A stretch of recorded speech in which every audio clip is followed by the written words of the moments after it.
Olá, seja muito bem-vindo a mais um programa Câmara Debate. E hoje nós vamos falar sobre a inteligência artificial, mais especificamente das aplicações na saúde. As mudanças estão acontecendo muito rápido e nesta edição nós vamos mostrar como esta revolução tecnológica poderá afetar todos nós. E para falar sobre a evolução da IA na saúde, estamos recebendo os deputados Dr. Ismael Alexandrino, do PSD de Goiás, e Mário Heringer, do PDT de Minas Gerais. Senhores, primeiramente quero agradecer imensamente pela oportunidade da entrevista. Já falei com os senhores em alguns momentos anteriores, sempre um prazer entrevistar dois médicos, dois grandes entendedores da área da saúde, então tenho certeza que nós vamos sair daqui com a compreensão mais alargada dessa realidade. Queria começar com o deputado Mário Heringer. Deputado, a IA já é uma realidade ou é algo que ainda está sendo estabelecida no nosso país? Eu não tenho dúvida nenhuma que a IA já tem que fazer parte de qualquer empresa de saúde ou de qualquer outra coisa que ocorra nesse momento no mundo. Porque quem não estiver trabalhando e já colocando e tentando descobrir os espaços para serem ocupados por inteligência artificial, brevemente está atrasado com relação a tudo. Então não tem dúvida nenhuma, tem vários setores. Inicialmente na medicina, começou mais na área da administração hospitalar, na área dos processos, porque isso aí facilitou você compilar uma série de informações que tinha que, do ponto de vista mecânico, ficaria muito difícil fazer. Então, alguns processos de procedimentos já estão sendo feitos por inteligência artificial na área da administração, na área da organização do negócio em si. Mas ela vai andar muito mais que isso. A inteligência artificial, ela vai, eu tenho até medo de imaginar onde ela pode chegar, porque realmente é uma realidade e se nós não tivermos inseridos nesse tempo com essa tecnologia, fatalmente nós vamos perder uma grande disrupção no mundo, não é só na medicina. Essa disrupção, ela pode dar oportunidade, se nós soubermos aproveitar, né, Ismael? Ela pode dar oportunidade do Brasil não precisar de correr para atingir os que os outros já atingiram, é só começar a correr junto agora. Se a gente começar a fazer agora juntos, nós fatalmente não teremos que recuperar o que já perdemos. Agora, deputado Ismael, quando a gente fala em saúde, a gente sabe que a realidade do brasileiro é dura, os procedimentos são caros, o brasileiro, na sua grande maioria, tem renda média ou baixa, principalmente, né? A IA pode ajudar a reduzir os custos da medicina? Olha, sem dúvida alguma. Dr. Mário citou a área da administração, mas na área de diagnóstico também, nós temos há pelo menos 10 anos a IA inicial na área de radiologia, por exemplo, né? Compilando um pool de dados para trazer precocidade no diagnóstico. Quando você traz precocidade, por exemplo, num diagnóstico de câncer de mama, que a inteligência artificial, baseada num grande banco de dados, consegue identificar uma lesão muito pequena, ínfima, que talvez o olho humano não seria capaz de identificar, é muito mais fácil de você curar, né, essa doença, fazer esse tratamento, e fica infinitamente mais barato também. Isso eu estou citando apenas um exemplo. Mas nós temos a possibilidade também de fazer, levar especialidade, levar acesso para mais próximo à população através da telesaúde, da telemedicina, através de chatbots, por exemplo, relacionado à inteligência artificial. Então, sem dúvida alguma, nós temos um grande caminho a ser percorrido, né, e como o Dr. Mário disse, o Brasil tem a oportunidade de caminhar junto e não ficar para trás. Agora, deputado Mário, eu sei também que o senhor, além de deputado, é empresário na área da saúde, com atuação em hospitais, principalmente no Rio de Janeiro, me corrija se eu estiver errado. Certo. E como é que está o acesso a esses instrumentos de IA hoje? Os hospitais conseguem adquirir facilmente essas tecnologias e também já estendendo para a saúde pública. O SUS vai dar conta de acompanhar esse processo? Eu não tenho dúvida nenhuma que o SUS vai ter que acompanhar. Vai acompanhar, eu acho, porque a vantagem no Brasil em algumas coisas é que a ciência ela é um pouquinho despregada da realidade. A ciência avança. A ciência, os cientistas, os médicos que estão interessados nesse processo, eles vão atropelando a realidade. Eu acho isso muito importante. Imaginar como o doutor Ismael falou aqui agora, na questão do diagnóstico de imagens. A oftalmologia avançou fantasticamente nas avaliações do glaucoma, que nenhum grande técnico hoje, através da inteligência artificial. A dermatologia hoje, ela tem um diagnóstico muito melhor porque foram compiladas várias informações e isso não custa muito dinheiro. A verdade é essa, a inteligência artificial ela custa muito dinheiro, sim, essa super inteligência artificial que estão fazendo, mas já para o nosso dia a dia, já para a nossa construção de mudança de paradigma, ela é acessível. Naturalmente que tem gente que vende tudo, tem gente vendendo inteligência artificial de todo jeito, que todo mundo quer pegar essa onda de ganhar dinheiro, de estar na frente. Isso é até bom, porque vão existir ideias diferentes e que uma ou outra vai se sobressair naturalmente, vai dar certo e vai fazer avançar. Não é um negócio tão difícil. O que precisa é que nós, gestores, pessoas interessadas, e não é só na medicina, coloquemos dentro das nossas prioridades trazer esses jovens que já conhecem mais do assunto, que eu tenho que dizer jovens, porque na verdade isso está na mão da mocidade mesmo. Eu acho que a moçada é que faz a transformação do mundo, são os jovens, porque realmente estão no tempo real do avanço tecnológico. Então, trazer essas pessoas para perto e começar a colocá-las na realidade da medicina, exatamente para que elas, enxergando de maneira diferente do que nós já enxergamos no passado, você não pode imaginar que um garoto formado com 24, 25, 30 anos veja a medicina como eu aos 71 anos de idade. A diferença é muito grande. Então eles vão enxergar muito mais que eu, muito melhor que eu, porque eles estão mais afeitos às tecnologias. E isso vai facilitar. Então o acesso depende mais da vontade das pessoas até do que o custo das coisas. Agora, deputado... Principalmente nesse momento que está se começando. Sim. Porque depois que começar, que isso tiver dono, aí a gente vai ter que pagar por coisa que a gente perdeu tempo em não fazer. O senhor está falando dos profissionais também, né? Nós fizemos um programa recentemente sobre IA na saúde com alguns especialistas e um deles disse uma frase que me fez pensar bastante nessa questão. Ele disse o seguinte: não é que a IA vai substituir os médicos. O que pode acontecer é que o médico que domina a ferramenta, que tem a ciência do uso da inteligência artificial, pode acabar substituindo o médico que se nega a utilizar esse mercado. Então, ele acha que isso vai ser estratégico para o profissional dominar essa ferramenta. O senhor acha que existe o risco do profissional se tornar defasado, o profissional que não topar aderir a essa tecnologia? Eu não tenho nenhuma dúvida disso. Nós temos de 6 a 10 mil trabalhos científicos sendo publicados por dia.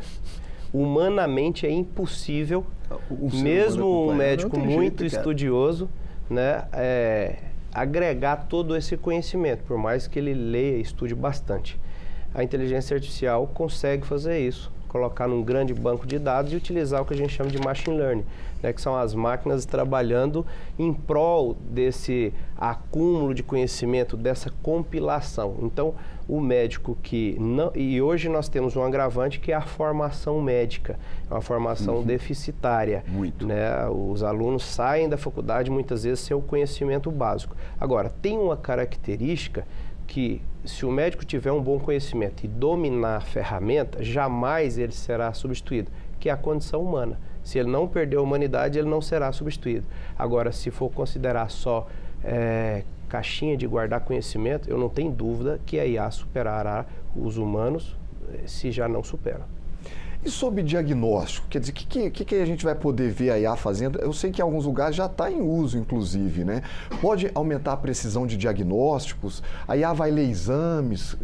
Como é que está essa atuação? Vai aumentar, não, já está aumentando a precisão de diagnóstico, está antecipando o diagnóstico com muito mais precocidade, fazendo com que as doenças sejam detectadas muito mais cedo e com isso possibilitando um tratamento muito mais adequado. Além disso, na compilação e avaliação dos tratamentos mais diversos, ela já está indicando os melhores tratamentos para aquelas coisas que ela detectou precocemente. Então, isso é um moto contínuo que não vai parar. Isso vai continuar crescendo e nós temos que entender isso. A pergunta que você fez ao doutor Ismael com relação a se o cara se recusar Cara, Quem se recusar a estar inserido no seu tempo vai ficar para trás. É simples. Antigamente, todo mundo tratava uma cirurgia de joelho, né? Nós, os marceneiros, né? Mete a faca lá, tira o menisco, não sei o quê. Marceneiro é porque brinca que os ortopedistas são os marceneiros da medicina. Usa muito parafuso, muita, né? Broca. Legal. Então, antigamente, o tratamento de joelho, sei lá, levou um menisco, abriu, aí começou o tal do artroscópio. Mas era só para diagnóstico, só para olhar lá dentro. Um monte de médico já ficou para trás ali. Porque não quis fazer artroscopia, achava que era um negócio, não tem necessidade, eu vou enfiar o tubinho. Depois eu vou ter que abrir mesmo. Só que depois que o cara aprendeu a fazer o diagnóstico, ele começou a operar por dentro do artroscópio. Aí o cara que não aprendeu nem fazer o diagnóstico, perdeu a cirurgia que ele fazia. Ficou para trás. Então, não negligencie o avanço da tecnologia. Porque quem negligenciar, quem pensar em negligenciar já está ficando para trás. Doença rara também, deputado, pode ajudar? Porque a gente vê muita audiência pública sendo feita aqui na Câmara. O termo, quando a gente diz doença rara, dá uma impressão de que a gente nunca encontra, né? Mas, na verdade, são poucas pessoas sofrendo de milhares de doenças raras, acaba que tem uma quantidade, se eu não me engano, eu não vou me lembrar, não vou chutar o número aqui para não correr o risco de errar, mas são milhões de brasileiros em situação de doença rara. A IA pode ajudar nesse caso? Com certeza. Nós temos uma capacidade de avaliação do genoma humano que ele foi muito acelerado, né, com o uso da inteligência artificial. E praticamente todas as doenças raras, ela tem a sua gênese, o seu início ou a sua identificação no genoma humano. É isso. Né? Então, se você tem a capacidade de ler uma cadeia genética que antigamente demorava anos, meses, você faz isso em fração de segundos, né? Então você consegue fazer inclusive simulações, né, daquele perfil genômico com um determinado perfil medicamentoso e saber o que pode responder melhor ou pior através de simulações de cálculos que são absolutamente próximos da realidade. Então, não só doenças raras, tudo vai beneficiar, mas doenças raras também. E doenças raras, ela tem uma vantagem em relação a isso, em se beneficiar da IA, que a grande dificuldade de doenças raras é pelo fato de serem raras, não tem escala. Não tem escala, aí, não tem dinheirinho para pagar o tratamento. Não tem dinheiro. E quando você traz inteligência artificial, você traz pool de dados, você traz histórico, aí você traz escala, barateia tratamento. Então, não tem dúvida, né, que vai auxiliar sim. Agora, o senhor conhece bem a realidade dos hospitais, inclusive por possuir vários deles, né? Uma grande questão dos hospitais é fila, gestão de tráfico de pessoas ali, de tráfico de pessoas, né? A IA pode ajudar também nessa operacionalidade ali, nesse dia a dia das ações dos hospitais? Olha, eu ouso dizer para você que a fila vai ser um negócio tão menor, porque os problemas vão ser tão antecipados, os problemas vão ser resolvidos dentro de casa, onde as pessoas estiverem. A hospitalização vai cair estupidamente. A previsão é essa. Não pensa que eu sou dono de hospital, eu vivo de paciente que interna. Eu sei que se eu insistir nesse negócio por mais muitos anos, esse negócio vai dar com os burros na água. Outras soluções vão ser adotadas. Não vai haver necessidade daquela quantidade de pessoas internadas, naquela quantidade de dias, naquela quantidade de leitos. Você pode ter certeza absoluta disso. Porque a antecipação do diagnóstico, a antecipação da terapêutica vai diminuir. Aí você fala, pô, então o cara vai viver eternamente, que vai facilitar. Olha, não me atrevo a dizer isso, mas a mortalidade vai lá para frente, entendeu? Um cara de 71 anos vai estar um garoto, não vai estar um velhinho que nem eu. Eu lembro quando o Temer falou que a gente ia viver até 120 anos, foi uma polêmica danada, né? E agora parece que o pessoal já está começando a achar diz que o Lula garante que sim, entendeu? O Lula fala, eu vou viver até os 120 anos. 120 a meta dele, então. Desse jeito. Mas não tenha dúvida nenhuma que é assim que vai ser. Agora tem uma questão polêmica também, quando a gente fala da inteligência artificial, que é a regulação, né? Então, a gente teve essa discussão aí desse influenciador que acabou pautando o plenário, teve projetos votados sobre essa questão de adultização e tudo. Então, a inteligência artificial, uns dizem que ela precisa ser regulamentada, que ela não pode correr livre sem a gestão do poder público. Eu vou fazer essa pergunta para os dois. Vamos começar com o deputado Alexandre. O senhor acha que a IA tem que ser regulamentada ou o mercado é que tem que criar suas próprias regras nesse assunto? Olha, eu acho que a IA, sobretudo a IA generativa, que é essa que ela aprende consigo mesma, ela precisa de governança. Então, nós precisamos de ter parâmetros, né? E essa governança, ela não pode, ela precisa zelar para que as coisas sejam éticas. E isso vai precisar ser revisto periodicamente. Não dá para a gente imaginar que atualmente nós faremos uma lei e daqui 2 anos essa lei já não, ainda estará contemplando tudo. Provavelmente não.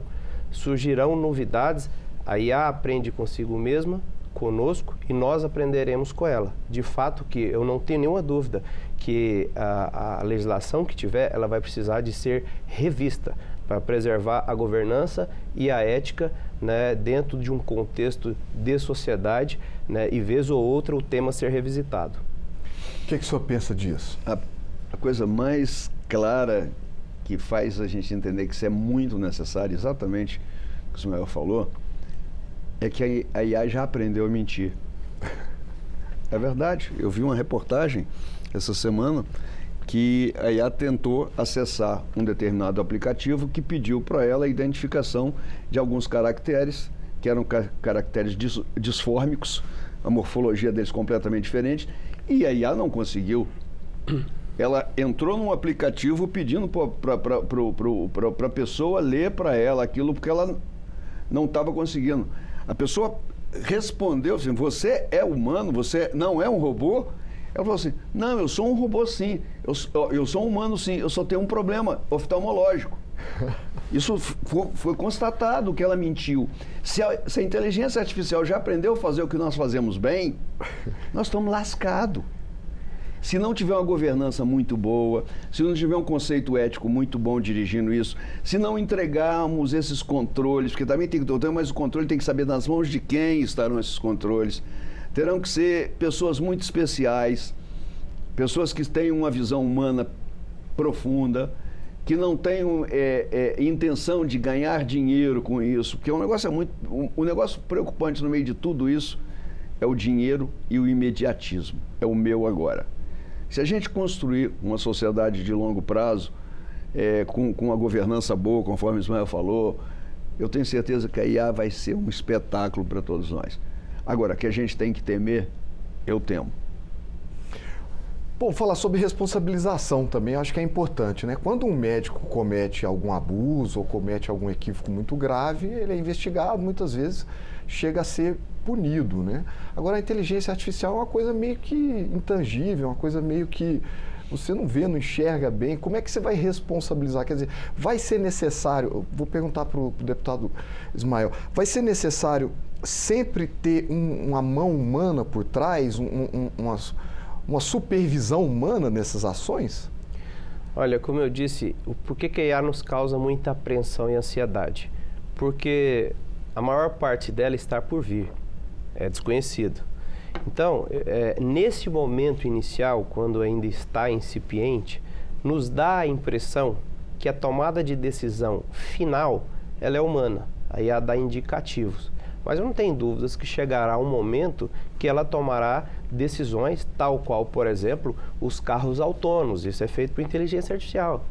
Toma decisão, né? Então, eu acho que cada vez mais o humano vai saindo dessa decisão final. Os carros autônomos, eles chegam a nos assustar. Eu que comecei a aprender a dirigir em Fusca, num Fusca amarelo do meu pai, em 1980, e vejo um carro andando sozinho, sem motorista, estacionando sozinho, freando sozinho, acelerando sozinho. Um índice de acidente menor do que os conduzidos por humanos. Um índice de acidente menor, o que é um desafio do ponto de vista de humanidade, porque, obviamente, nós queremos viver mais e viver bem.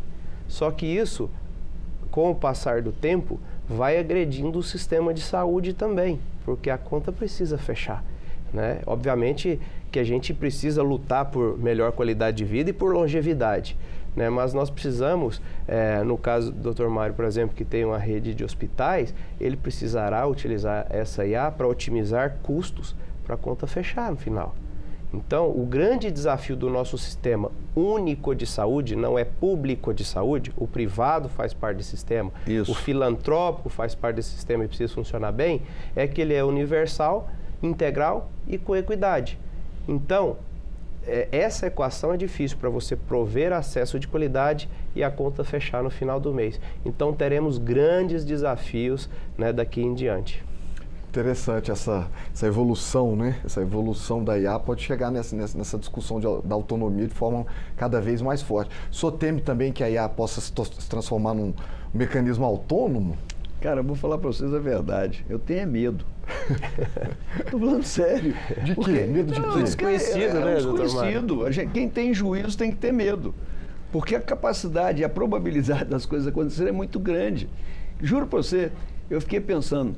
eu li há pouco tempo e eu vi uma entrevista do Yuval Harari, você viu? Essa semana. Não vi, não. Ele escreveu um livro novo sobre esse assunto agora, de inteligência artificial. Eu não li o livro ainda, Ele não. escreveu Sapiens? Foi escrever o Sapiens, Homo Sapiens, Homo Deus. Né? Ele escreveu um livro novo sobre exatamente inteligência artificial. E a entrevista que eu ouvi dele, eu entrei apavorado e saí morrendo de medo, entendeu? Porque realmente ele é um historiador que conhece muito filosofia, ele está preparado para falar daquele assunto. E quando você ouve uma pessoa preparada daquela, com todos os senões que ele coloca, você fica com mais medo. Eu cheguei a pensar o que vai acontecer com a Clara, né? com a Lívia, com os meus netos, são 7 netos. Porque comigo... papo fechado, já acabou, entendeu? Meus filhos também já rodaram bastante. Mas agora, e essa molecada? O que vai acontecer com aquela molecada de 7, 6 anos? Que estão ali, que você ama, que você entende um jeito de vida. Qual vai ser a vida que essas crianças, que quando se tornarem adolescentes e adultos, vão ter? As profissões, né? Parece que, não vai ser tão absurdo assim. Meu pai morreu aos 87 anos. E ele falava para mim todo... assim, empolgado, e falou assim: eu vivi a melhor época da humanidade, eu vi tudo acontecer. Olha bem, ele já morreu há 12 anos, ele não viu nada acontecer. E ele falava: eu vi tudo, eu andava a pé, eu vi o carro, eu vi a televisão, eu vi isso, eu vi aquilo. E ele realmente viu isso tudo foi avanço. Agora, olha o que aconteceu de 10, 12 anos de trás para cá, o papai não viu nada. Você imagina como é que está curto o tempo de mudança. E olha que a inteligência artificial, ela vai aumentar essa velocidade de soluções e de mudanças. E é essa velocidade que me preocupa. Não sei se os nossos jeito de cuidar dos nossos está preparado para enfrentar essa velocidade. As mudanças vão e na ser área radicais. médica, há 10, 15 anos atrás, dizia que a cada 5 anos, ou seja, quase o período de uma faculdade, de uma graduação de medicina, o conhecimento médico se renovava. Isso há 15 anos atrás. Você imagina? Hoje, certamente ele se renova a cada ano, né, no máximo. Então a coisa é muito rápida e nós precisamos nos preparar para isso, inclusive com legislação. Qual a legislação?